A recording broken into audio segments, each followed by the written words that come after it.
പക്ഷെ അപ്പച്ചൻ പറഞ്ഞിട്ടുണ്ട്, ഞങ്ങളൊക്കെ പറഞ്ഞിട്ടുണ്ട്, ഇവനെ ഇവിടോട്ട് കയറ്റല്ലേ, ഇവൻ എന്നെ കൊല്ലുമെന്ന്. അനിയനൊക്കെ ആയിട്ട് ഈ അടുത്ത കാലത്താണ് സ്നേഹമായി, ഭയങ്കര ബഹളമായി. രണ്ടു കൂട്ടരോട് ഭയങ്കര കേസും വഴക്കൊക്കെ ആയിരുന്നു പണ്ട് തൊട്ടേ. അടക്കത്തിന് ശേഷം ഭയങ്കര വഴക്കായിരുന്നു ഇവിടെ. ഈ സ്വത്തുക്കളെല്ലാം എനിക്ക് ചേട്ടൻ എഴുതി തന്നതാ, നിങ്ങൾക്കാർക്കും അല്ലെന്ന്. മരുമകളെ ഇവിടെ ഇറക്കി വിടാൻ നോക്കിയോ? ആ മരുമകളെയൊക്കെ അന്നേരം ഇറക്കി വിട്ടു. അവര് കൊച്ചുമക്കളും മരുമോളും മോളും എല്ലാം കരഞ്ഞോണ്ട് ഇറങ്ങിപ്പോയി.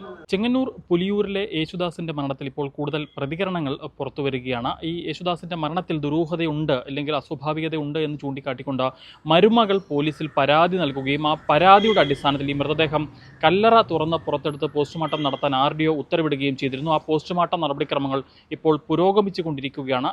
ഇതിനിടയിലാണ് ഈ യേശുദാസിന്റെ അയൽവാസിയായിട്ടുള്ള ഒരു സ്ത്രീയുടെ പ്രതികരണം ഇപ്പോൾ മാധ്യമങ്ങൾക്ക് ലഭിച്ചിരിക്കുന്നത്. ഈ അയൽവാസി പറയുന്നത്, യേശുദാസിന്റെ അനുജനായിട്ടുള്ള ഗബ്രിയേൽ മാമനെ വീട്ടിൽ കയറ്റരുത്, അവൻ എന്നെ കൊലപ്പെടുത്തുമെന്ന് നേരത്തെ തന്നെ അയൽവാസികളോട് ഈ മരണപ്പെട്ട യേശുദാസ് പറഞ്ഞിരുന്നു എന്നുള്ളതാണ് ഈ അയൽവാസിയായ സ്ത്രീയുടെ പ്രതികരണം. ഞങ്ങൾ ഇവിടെ നിന്ന് ചെന്നപ്പം ഒരു വല്ലാത്ത രീതിയിലാണ് കിടക്കുന്നത്. അവർ അരമണിക്കൂർ പോലും എടുത്തില്ല. മരിച്ചോ ഇല്ലെന്നും നമുക്കറിയത്തില്ല. അവരുടനെ ആംബുലൻസ് വിളിച്ചും കൊണ്ടുപോയിരുന്നു. അവർ പറഞ്ഞൊരു 6 മണിയൊക്കെ ആയെന്നാണ് പറഞ്ഞു. അപ്പുറത്ത് ചേച്ചിയൊക്കെ പറഞ്ഞ് ഞങ്ങൾ അറിഞ്ഞു. ഇവിടെ വന്നിട്ട് പറഞ്ഞു അവർ യേശുദാസും വേലക്കാരുതി, പിന്നെ അനിയനാപ്പം കൂടുതലായിട്ടവിടെ നിൽക്കുന്നു. രാവിലെ ഞങ്ങൾ ചെന്നപ്പോൾ അവിടെ ഉണ്ട്, രാത്രിയിലുണ്ടോന്നൊന്നും അറിയത്തില്ല. അനിയനും ഭാര്യയും ഈ വേലക്കാരി. ഇവര് അനിയനൊക്കെ ആയിട്ട് ഈ അടുത്ത കാലത്താണ് സ്നേഹമായി, ഭയങ്കര ബഹളമായി. രണ്ടു കൂട്ടരോട് ഭയങ്കര കേസും വഴക്കൊക്കെ ആയിരുന്നു പണ്ട് തൊട്ടേ. പക്ഷെ അപ്പച്ചൻ പറഞ്ഞിട്ടുണ്ട്, ഞങ്ങളൊക്കെ പറഞ്ഞിട്ടുണ്ട്, ഇവനെ ഇവിടോട്ട് കയറ്റല്ലേ, ഇവൻ എന്നെ കൊല്ലുമെന്ന്. പക്ഷേ ഇവനെ എല്ലാവരെയും അകറ്റിയിട്ട് ഈ ഗബ്രിയേൽ കയറിയതാണ്. കാരണം ആ അപ്പച്ചനെ കയറി, ആ അപ്പച്ചനോട് കയറി. എനിക്കല്ലാതെ കൂടുതൽ വിവരങ്ങളൊന്നും അറിയത്തില്ല.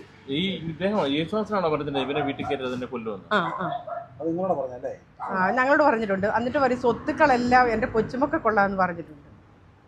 പക്ഷേ ഇതല്ല, ഓർമ്മക്കുറവൊക്കെ ഉണ്ടായിരുന്നു. അങ്ങനെ. പക്ഷെ ഞാൻ ശരിക്കും കണ്ടില്ല, ഞങ്ങൾ ദൂരെ ഒന്നുകൊണ്ട് നോക്കിയത്.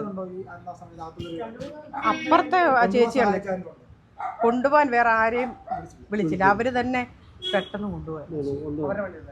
അല്ല, ആംബുലൻസ് വിളിച്ചു കൊണ്ടുപോയി. അടക്കത്തിന് ശേഷം ഇവിടെ ഒരു തർക്കം ഉണ്ടായോ? അടക്കത്തിന് ശേഷം ഭയങ്കര വഴക്കായിരുന്നു ഇവിടെ. ഈ സ്വത്തുക്കളെല്ലാം എനിക്ക് ചേട്ടൻ എഴുതി തന്നതാ, നിങ്ങൾക്കാർക്കും അല്ലെന്ന്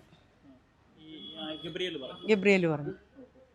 മരുമകളെ ഇവിടെ ഇറക്കി വിടാൻ നോക്കിയോ? ആ മരുമകളെയൊക്കെ അന്നേരം ഇറക്കി വിട്ടു. അവര് കൊച്ചുമക്കളും മരുമോളും മോളും എല്ലാം കരഞ്ഞോണ്ട് ഇറങ്ങിപ്പോയി.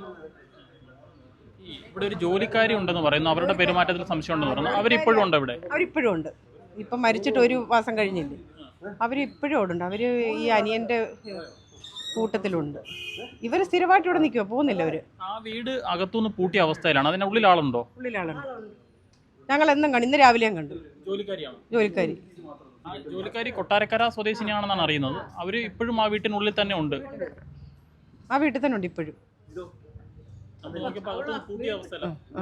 അകത്തുണ്ട്. പക്ഷെ പിന്നെ വൈകിട്ട് അനിയൻ വരും, അനിയനും ഭാര്യയൊക്കെ വൈകിട്ട് വരും.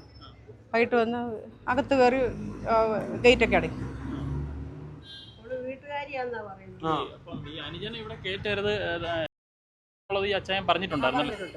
ഞങ്ങളോടൊക്കെ പറഞ്ഞിട്ടുണ്ട്. അനിയന് ഇവര് വർഷങ്ങളോളം കേസ് നടത്തിയവരാ, ചേട്ടനും അനിയനോട്. സ്വത്തിന്റെ പേരിലാണോ? ആ സ്വത്തിന്റെ പേരിലായിരിക്കും. ഇവര് പാണ്ടനാട്ടില്ല അനിയന്റെ വീട്. അവിടുത്തെ ഈ അടുത്ത കാലത്തെ വിറ്റത്. എപ്പോഴും പറയുമോ എൻ്റെ കൊച്ചുമക്കൊള്ളതാ ഈ സ്വത്തുക്കളെന്ന്, ഇത് വേറെ ആർക്കും ഞാൻ കൊടുക്കത്തില്ലെന്ന്. പക്ഷെ അങ്ങനെ ആർക്കും അയാൾ കൊടുക്കത്തില്ല. അങ്ങനെ ഈ പറഞ്ഞ ഈ മരണപ്പെട്ട യേശുദാസ് അദ്ദേഹവുമായി നമ്മൾ വലിയ അടുപ്പത്തിലായിരുന്നു, അയൽവക്കക്കാരായതുകൊണ്ട് തന്നെ. അയൽവക്കക്കാരോടൊക്കെ വലിയ അടുപ്പമായിരുന്നു.